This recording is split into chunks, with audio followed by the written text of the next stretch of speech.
Today you must know that. Ubuzima turimo abantu baraza igihe kikagera bakongera bakagenda. Ku isi amahitamo tugira abashingiye ku bintu bibiri, ikibi ndetse n'icyiza. Ndetse byagera mu rukundo niho witega umunezero nk'icyiza, bigatuma ujya kure y'amarangamutima ari negative in love. Please, negative nicyo kintu kibi gishobora kuba mu rukundo. Abantu baragusiga muri ubu buzima, bakagusiga mu bihe bibi, ariko hari n'abo usigarana bake ndetse na ba bandi baza bagusanga. Please, icara hasi utera agatebe wumva iki kiganiro mpaka kirangiye. Uyu mwaka wakubera mubi udafashe umwanya wawe ngo wumve kino kiganiro kuva gitangira kugera mpaka kigeze ku musozo. Umunyarwanda yaciye umugani mu kinyarwanda aravuga ngo nta gahora gahanze. Bitikira nawe asubyamo araririmba, mu ndirimbo ye yararimbye aravuga ngo hit irarangira bro. Muri today you must know that uyu munsi nagira ngo twibande ku kibazo gihangayikishije abatuye isi, cyane cyane mu rubyiruko niho ubisanga. Nyemerera tuvuge kuri fake relationship please, ari nayo ivamo break up sometime. Wahageze kuri Comeka TV nk'ibisanzwe, muracyari kumwe n'umuhuza w'ibyegeranyo ibidasanzwe uzazigera wumva ahandi ku isi, hakubiyemo bya bindi bizagufasha guhindura ubuzima, ibitekerezo ndetse n'imikorere. Nitwa BYT, amazina yo ntajya ahinduka. Wowe ukiri mushya kuri channel, gahunda no gukanda subscribe ndetse ugakora share, warangiza ugatanga igitekerezo binyuze aho handitse comment. Ikiganiro ni today you must know.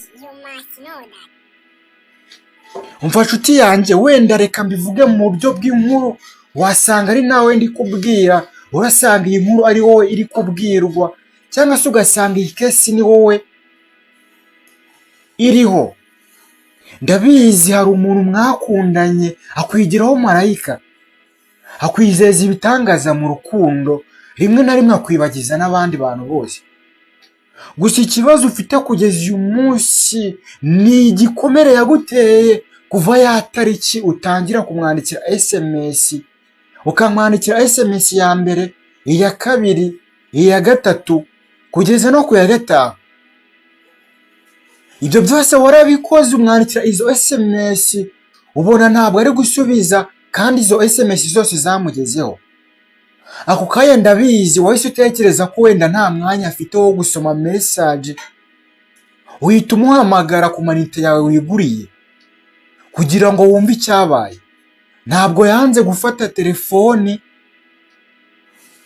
kubera ko wenda ushobora kumva ko ikintu cyaba cyaratumye adafata na telefoni hari igihe atari kumwe nayo. Ukimara kumuhamagara telefoni ntabwo yayifashe. Please, umaze ukwezi mutavugana, kandi mu minsi ya mbere yakubwiraga ko atakigira abona ibitotsi mutamanje kuvugana. Please my friends, ndabizi neza icyo utasobanukiwe neza nuko mu relationship kwihugiraho birashoboka, ariko bigira limitation please. Sinzi niba iki kintu kiri kumvikana cyangwa se niba turi kucyumvaho kimwe. Ni gute ukizereye mu bitangaza umuntu umuhamagara iminsi 5 ubona neza ko ari online, noneho ntagire replaying n'imwe aguha? Bitewe n'impamvu wenda birashoboka, ariko kubwo atanigeze akubwira ati wenda ntabwo ari njye ufite phone my love please, aho birashoboka kubyumva somehow, ariko nabyo ntabwo biri enough. Nibiyo kesi uri kwicamo, ndagira ngo nkubwire ko relationship yawe nawe yararangiye wangu. Uko ni ukuri kuzuye. Reka gutakaza igihe cyawe ukomeza kwiruka inyuma yo wagusize my friend.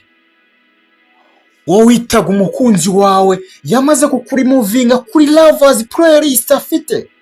Ibyo ni ibintu ugomba kumva guhera uyu munsi. Gusa wenda nuko yabikoze mu buryo buri indirect, cyagiye udahita umenya ukuri kubyisha inyuma. ikindi ni uko buriya umuntu uvuye muri relationship gutyo akenshi aba ashaka ko bidahita bigutera ikibazo gikomeye, hahandi abenshi bakura na depression. Ubwo se tuvuge ko ari impuhwe aba akugiriye? Yego, ku ruhande rumwe umuntu ubikoze gutyo ntabwo aba ashaka kugira ngo ukuremo n'ibindi bibazo mu buryo buri deregiti, ariko ibaze aho impamvu ushobora guhita ubyumva aho ngaho. Ibaze nawe umuntu mukundana umuhamagaye gato ukajya ukumva yirakaje, noneho akakubwiza ukuri ko atagikeneye kugutunga cyangwa kukugira mu buzima bwe. Ibyo bintu kubyihanganira byakugora, ndetse bishobora no gutuma uhita ugira ikindi kibazo. Iyo kesi kuyihanganira kandi nyine bishobora kukugora, ndabizi neza cyane inshuti yanjye. Umuntu akubwiye mu buryo buri deregiti ati ntabwo ngukeneye muri ubu buzima, kubyakira byakugora. Niyo mpamvu abenshi muri relationship babinyuza mu buryo buri indiregiti, akabikora gake gake akwereka ibyo bimenyetso, ntakwiteho, ntaguhe umwanya yaguhaga nka mbere. Wamuhamagara ugasanga ntabwo ari gufata fone, no mu gihe wenda bibonye ntagutere na bipe cyangwa akwereke ko hari ibintu yari ahugiyemo please. Ayo ni amacenga ari beyond kuko wowe mukundana ushobora kubifata nk'ibisanzwe, kandi urukundo rwanyu rwarageze mu marembera mu buryo buri indiregiti, ntabwo yashatse guhita bikwereka byoroshye. Nshuti zanjye, impamvu nahisemo kuvuga kuri iyi topic y'uyu munsi nuko hari abantu baremerewe bakomeza gutakaza umwanya wabo muri relationship yarangiye kera.